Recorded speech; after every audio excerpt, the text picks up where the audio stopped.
पिछले एपिसोड में हमने देखा कि जब सावन और जुआनमू की फाइट चल रही थी तब इस जगह पे दो फिगर और आ गए और ये दोनों भी अपने अपने आइलैंड के सबसे पावरफुल एल्डर थे। और इनकी पावर की बात की जाए तो ये दोनों भी 2 स्टार डॉसिंग के मिड स्टेज पे थे, जबकि दूसरी तरफ इतने पावरफुल एक्सपर्ट्स को अपने सामने देखकर सावन सरप्राइज हो चुका था। साथ ही सावन को ये भी समझ में आ चुका था कि वो एंशिएंट वॉइड ड्रैगन ही मैजिकल बीस्ट का सबसे पावरफुल ट्राइब है, क्योंकि एंशिएंट वॉइड ड्रैगन क्लैन के पास सचमुच काफी पावरफुल एक्सपर्ट्स हैं, और वो भी तब जब एंशिएंट वॉइड ड्रैगन ट्राइब अलग अलग आइलैंड में बटे हुए हैं। और इससे सावन भी समझ चुका था अगर एंशिएंट वॉइड ड्रैगन ट्राइब के सभी आइलैंड एक हो जाए तो वो काफी पावरफुल हो जाएंगे। जबकि दूसरी तरफ एल्डर जुमो ने तभी सभी को बताया कि उन्होंने हेवनली डेमन फ्रिक्स ट्राइब से बात की है और वो सभी जल्दी उनकी मदद के लिए ड्रैगन आइलैंड के अंदर आते ही होंगे। जबकि सुनते ही इस ड्रैगन आइलैंड का सेकंड एल्डर काफी गुस्सा हो गया, लेकिन तभी बीच में सावन आ गया जिसने सभी को बताया कि उसने पहले हेवनली डेमन फ्रिक्स ट्राइब को वापस भेज दिया है, इसलिए बाकी के 3 आइलैंड की मदद के लिए हेवनली डेमन फ्रिक्स ट्राइब नहीं आएंगे। ये कहने के साथ ही सावन ने हेवनली डेमन फ्रिक्स ट्राइब के उन तीनों एक्सपर्ट्स को बाहर निकाल लिया और ये तीनों एक्सपर्ट्स हेवनली डेमन फ्रिक्स ट्राइब के लिए काफी इंपॉर्टेंट थे।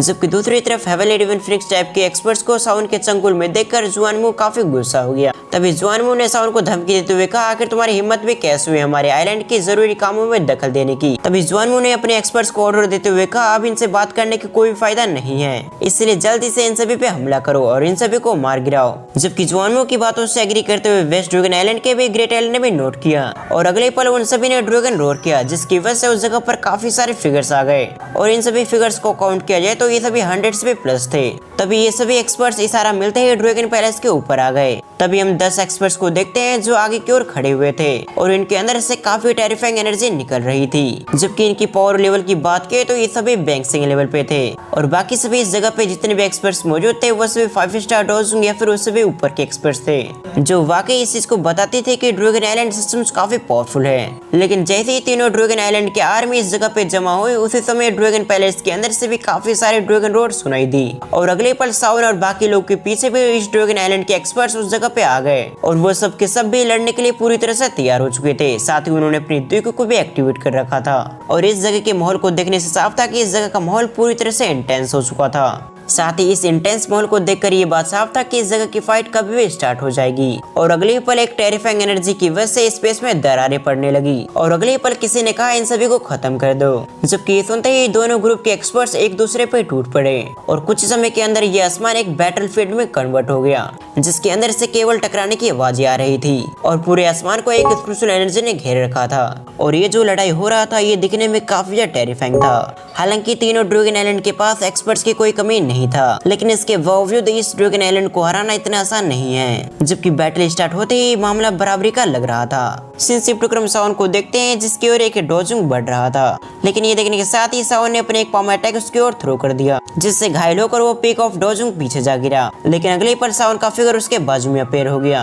और अगले पल सावन ने उस डोजिंग एक्सपर्ट को उसके हाथों से पकड़ लिया और किसी वेपन की तरह इस्तेमाल करते हुए उसे एक बैंक से एक्सपर्ट पे दे मारा, जिससे उस जगह पे एक टेरिफाइंग एक्सप्लोजन हुआ और इस एक्सप्लोजन में उस डोजिंग पीक एक्सपर्ट का हाथ फट गया। जबकि उस बैंक से एक्सपर्ट की बात की तो इस एक्सप्लोजन से उसे भी काफी चोटें पहुंची थी, जिसके चलते उसके मुंह से काफी ब्लड निकलने लगा और इस एनर्जी इंपैक्ट से वो दूर जा गिरा। इस बैंक से एक्सपर्ट को घायल करने के बाद सावन इस जगह पर नहीं रुका, बल्कि सावन बाकी के एक्सपर्ट्स पे भी अटैक करने लगा। पर इसी दौरान सावन की नजर एक खाली स्पेस पे गई जिसके अंदर काफी खतरनाक लड़ाई हो रही थी और यही लड़ाई फैसला करेगा कि एंशिएंट वॉइड ड्रैगन क्लैन का असली राजा कौन होगा। लेकिन उस जगह की सिचुएशन को देखकर सावन खामोश हो गया। दरअसल ये लड़ाई जिया और 3 ड्रैगन किंग के बीच हो रही थी और इस बैटल की सिचुएशन को देखकर साफ था कि जिया डिसएडवांटेज में जा रही थी, क्योंकि तीनों ड्रैगन किंग मिलकर जिया पे अटैक कर रहे थे, जिसकी वजह से जिया को बार बार अपने कदम को पीछे लेने पड़ रहे थे और अगर ये बैटल इसी तरह से चलती रही तो जल्दी जिया हार जाएगी और ये बात ड्रैगन किंग्स काफी अच्छे से जानते थे। इसीलिए उन्होंने अपने एक्सपर्ट से कहकर इस ड्रैगन आइलैंड के लोग को बिजी करवा रखा था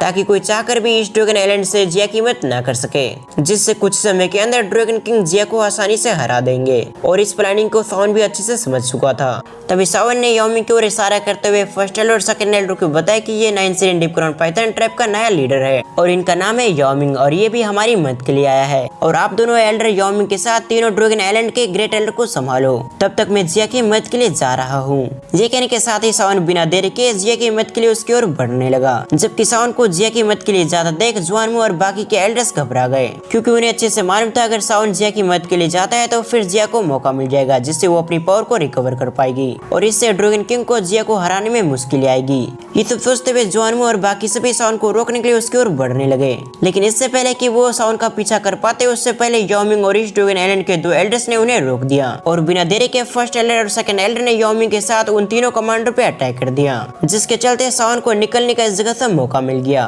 इसलिए सावन जल्दी से लाइटनिंग की स्पीड से उस जगह से निकल गया और इस जगह से निकलते ही सावन काफी स्पीड से उस वॉर सर्कल की ओर बढ़ रहा था जो एक खाली वॉइड में बना हुआ था और इसी वॉइड के अंदर जिया और बाकी के तीनों ड्रैगन किंग्स फाइट कर रहे थे। जिन्हें फाइट करते हुए देखकर सावन ने अपने मन में सोचा आज मैं भी देखना चाहूंगा कि आखिर तुम तीनों ड्रैगन किंग कितने पावरफुल हो। फिर से इन शिव टुकड़ों में डार्क गोल्डन लॉन्ग स्पीयर को देखते हैं जो किसी गुस्से में भरे ड्रैगन की तरह दहाड़ते हुए वर्ल्ड को चीरते हुए जा रहा था। तभी वो स्पीयर किसी व्यक्ति के हाथों से टकराया जिसने रॉयल क्राउन पहना हुआ था। साथ ही इस व्यक्ति ने इस अटैक को रोकने के लिए अपने हाथों को ड्रैगन क्लो में कन्वर्ट कर लिया था, लेकिन इस स्पेयर की पावर इतनी टेरिफाइंग थी कि उसने ड्रैगन क्लो की पावर को भी चकनाचूर कर दिया। सिंसिव टुकड़ा हम उस फिगर को देखते हैं जिसने इस स्पेयर को फेंका था और इस स्पेयर को ड्रैगन किंग की ओर फेंकने वाली जिया थी, जिसने अपने स्पेयर से ड्रैगन किंग पे अटैक करके उसकी ओर काफी तेज से बढ़ने लगी। साथ ही जिया ने अपने हाथों में आसपास की स्पिरिचुअल एनर्जी को भी जमा कर लिया था जो दिखने में और भी ज्यादा टेरिफाइंग लग रहा था और इसके अगले पल जिया ने बिना किसी रहम के उस ड्रैगन किंग पे अटैक कर दिया। जबकि अचानक जिया को अपने ऊपर अटैक करता देख वेस्ट ड्रैगन किंग शॉक हो गया, लेकिन जल्दी से वेस्ट ड्रैगन किंग ने अपने आप को रिकवर करते हुए जिया के अटैक से बचने के लिए अपने अटैक को भी उसके अटैक से दे मारा, जिसके चलते उस जगह पे जोरदार धमाका हुआ और वो दोनों ही अपने स्ट्रेंथ के चलते काफी पीछे आ गए। साथ ही उन्होंने अपने आप को संभालने के लिए अपनी पावर का इस्तेमाल किया, तब जाकर वो कहीं अपने आप को संभाल पाए। तभी वेस्ट ड्रैगन किंग ने हंसते हुए कहा जैसे की उम्मीद थी ड्रैगन फिनिक्स ओरिजिन फ्रूट की ताकत सचमुच इस लेवल की टेरिफाइंग है। ये कहते हुए वेस्ट ड्रैगन किंग ने जिया का मजाक उड़ाया कि वो ड्रैगन ओरिजिन फ्रूट खाने के बावजूद इतनी पावरफुल नहीं हुई है कि उसे हरा सके। तभी वेस्ट ड्रैगन किंग ने जिया की ओर देखते हुए उससे कहा जिया भतीजी तुम बेकार में हमसे लड़कर परेशान हो रही हो। बेशक तुमने ड्रैगन फिनिक्स ओरिजिन फ्रूट को कंज्यूम किया हो लेकिन अभी भी तुम पूरी तरह से मैच्योर नहीं हुई हो, यानी कि अब तक तुमने ड्रैगन फिनिक्स ओरिजिन फ्रूट की पूरी पावर को हासिल नहीं किया, इसीलिए तुम अकेले हम तीनों का सामना नहीं कर पाओगी। इसीलिए तुम्हारे इस ड्रैगन आइलैंड के लिए बेहतर होगा कि तुम इसी जगह पे सबमिट कर दो, क्योंकि तुम चाहे कुछ भी कर लो लेकिन इसके बावजूद तुम हम तीनों से फाइट नहीं कर पाओगी। जबकि दूसरी तरफ वेस्ट ड्रैगन किंग की बातों को सुनने के बाद जिया काफी गुस्सा हो गई और जिया का ये गुस्सा उसके चेहरे पे भी साफ देखा जा सकता था। तभी जिया ने कोड वॉइस में हंसते हुए वेस्ट ड्रैगन किंग को ताना मारते हुए कहा तुम्हें मेरे सामने नाटक करने की कोई भी जरूरत नहीं है, क्योंकि मुझे अच्छे से मालूम है जब मेरे फादर ड्रैगन एम्पर गायब हुए थे तो तुम्हें वो व्यक्ति थे जिसने हमारे एंशिएंट वॉइड ड्रैगन क्लैन से सबसे पहले गद्दारी की और हमारे एंशिएंट वॉइड ड्रैगन क्लैन को टुकड़ों में बांट दिया। और अगर तुम्हें एंशिएंट वॉइड ड्रैगन क्लैन का गद्दार कहे तो ये गलत नहीं होगा। जबकि जिया की बातों को सुनने के बाद दूसरी तरफ वेस्ट ड्रैगन किंग के चेहरे का एक्सप्रेशन चेंज हो गया। तभी वेस्ट ड्रैगन किंग ने जिया से कहा हम तीनों के पास भी रॉयल ब्लड लाइन है, इसीलिए हमारे पास भी पूरा हक है कि हम ड्रैगन किंग कहलाए। और जहाँ तक रही तुम्हारी बात होगी तो तुम हमारे सामने केवल एक जूनियर हो, इसीलिए तुम्हें हमें बताने की जरूरत नहीं है क्या सही है और क्या गलत है। जबकि वेस्ट ड्रैगन किंग की बातों को सुनने के बाद तभी नॉर्थ ड्रैगन किंग ने कहा जिया तुम्हारी वजह से एंशिएंट ड्रैगन क्लैन को काफी नुकसान हो रहा है, क्योंकि इस फाइट के दौरान हमारे एंशिएंट वॉइड ड्रैगन ट्रैप के कई सारे एक्सपर्ट्स मारे गए और ये सभी के सभी एक्सपर्ट्स तुम्हारी जीत की वजह से मारे गए।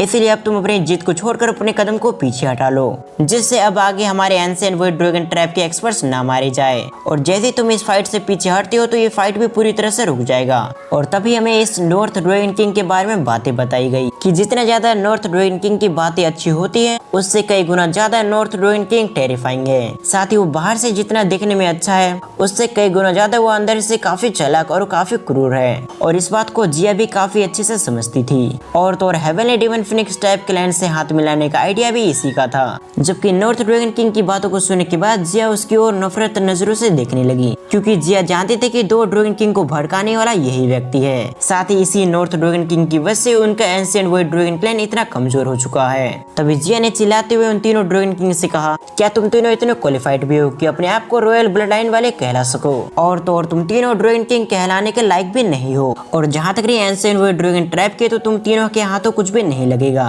क्योंकि ये एंशिएंट वॉइड ड्रैगन ट्रैप तुम तीनों में से किसी के भी हाथों लगे तो ये सचमुच पूरी तरह से बर्बाद हो जाएगा। सीन शिफ्ट करो वापस से नॉर्थ ड्रैगन किंग को देखते हैं, जो जिया की बातों को सुनने के बाद मुस्कुराने लगा। तभी नॉर्थ ड्रैगन किंग ने अपनी धीमी से आवाज में जिया से कहा, अगर तुम सचमुच पीछे शांति से नहीं हटना चाहती है तो फिर हमें बाद में ब्लेम मत देना कि हम तीनों ड्रैगन किंग ने तुम्हें मौका नहीं दिया। और साथ ही मैं तुम्हें बता दूं, अब तक मैंने जितने भी किए वो सब कुछ एंशिएंट वॉइड ड्रैगन के लिए किया था। फिलहाल तुम मुझे ना समझो, लेकिन जब हमारा एंशिएंट वॉइड ड्रैगन ट्रैप तरक्की करेगा तो तुम्हें सब कुछ समझ में आने लगेगा। ये कहने के साथ ही नॉर्थ ड्रैगन किंग ने बाकी के ड्रैगन किंग को इशारा किया और इसके अगले पर नॉर्थ ड्रैगन किंग ने बाकी के ड्रैगन किंग से कहा, अब और बात करके समय मत बर्बाद करो, जल्दी से इस लड़की पे अटैक करके इसे कैप्चर करो। जबकि नॉर्थ ड्रैगन किंग की बातों को सुनने के साथ ही बाकी के दोनों ड्रैगन किंग भी एग्री हो गए। और अगले पर north dragon king, west dragon king और साउथ ड्रैगन किंग ने जिया पे अटैक करने के लिए अपने अटैक को रेडी करने लगे, क्योंकि उन्हें अच्छे से मालूम था ये फाइट जितनी जल्दी खत्म हो जाए उतनी ज्यादा अच्छा रहेगा। इसीलिए वो तीनों ड्रैगन किंग बिना समय गवाए उन तीनों जिया पे अटैक करने के लिए अपने अटैक को रेडी करने लगे। जबकि उन तीनों ड्रैगन किंग को अपने अटैक को रेडी करता देख दूसरी तरफ जिया ने कहा, भले तुम तीनों मुझसे नंबर में ज्यादा हो, लेकिन इसके बावजूद तुम्हें लगता है कि तुम मुझे डरा पाओगे। ये कहते हुए जिया का एक्सप्रेशन भी सीरियस हो चुका था। और अगले पल जिया हवा में तैरते हुए उसके पीछे काफी बड़े बड़े विंग्स आ गए और इसका नाम था फिनिक्स विंग्स। तभी जिया ने अपने फिनिक्स विंग्स को पूरी तरह से ओपन कर दिया और जैसे ही जिया ने अपने फिनिक्स विंग्स की पावर को रिलीज किया, उसी समय उस जगह से एक टेरिफाइंग एनर्जी निकली। जबकि जिया को अपनी पावर को एक्टिवेट करता देख नॉर्थ ड्रैगन किंग काफी परेशान हो गया, इसलिए जल्दी से उसने बाकी के ड्रैगन किंग से कहा, जल्दी से इस पे अटैक करना शुरू करो। ये कहने के साथ ही नॉर्थ ड्रैगन किंग काफी तेज से जिया की ओर बढ़ने लगा, जबकि नॉर्थ ड्रैगन किंग को फॉलो करते हुए बाकी के दोनों ड्रैगन किंग भी उसे फॉलो करने लगे। और इसी के साथ हमारा ये पार्ट यहीं पर एंड होता है। आपको आज की एक्सप्लेनेशन कैसी लगी आप मुझे कमेंट करके जरूर बताएं। साथ ही नीचे आप जैसे कमेंट बॉक्स को स्वाइप करोगे तो आपको उस जगह पे हाइप करने का ऑप्शन मिलेगा, तो एक बार हो सके तो इस वीडियो को हाइप जरूर करें। एंड आप मुझे ये भी कमेंट में जरूर बताएं कि आपको इस वीडियो का सबसे अच्छा पार्ट कौन सा लगा, या फिर आप वीडियो टाइमलाइन को कमेंट में लिख सकते हो, जिससे मैं समझ जाऊँ कि आपको इस टाइमलाइन पे वीडियो काफी अच्छी लगी। और वीडियो खत्म करने से पहले मैं आप सभी को बताना चाहूंगा कि फिलहाल मैंने एक नई सीरीज को एक्सप्लेन किया है, तो हो सके तो आप उस वीडियो को वॉच कर सकते हो। उसका लिंक आपको डिस्क्रिप्शन और एंड स्क्रीन पे और साथ ही साथ आपको मेरे चैनल के अंदर भी मिल जाएगा। तो फिर मैं मिलता हूँ किसी और वीडियो के साथ, जब तक के लिए थैंक्स फॉर वॉचिंग।